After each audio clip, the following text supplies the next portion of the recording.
কিরে বন্ধু গাড়ি ব্রেক দিল কি হয়েছে? ওই দেখ সামনে কেটো কালু সার্জেন্ট গাড়ি ধরলে এবার সর্বনিম্ন 5,000 টাকা কেস দিব। আমার কাছে তো হেলমেটও নাই, গাড়ির লাইসেন্সও নাই। কি ওয়াক তুমি 5,000 টাকা? আরে ওর মতো কালো সাথে বোকা বানে না, 1-2 ব্যাপার। তুই খালি পিছে বয়, বাকি সব আমি দেখতেছি।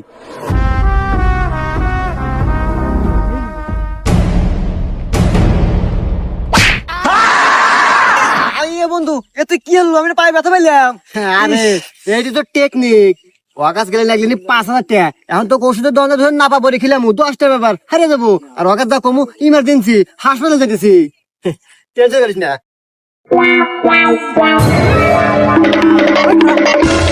কিরে তোকার দুইটার মাথায় একটারও হেলমেট নাই, লাইসেন্স দা। স্যার আসলে খুব ইমার্জেন্সি তো স্যার, আমার বন্ধুর পায়ে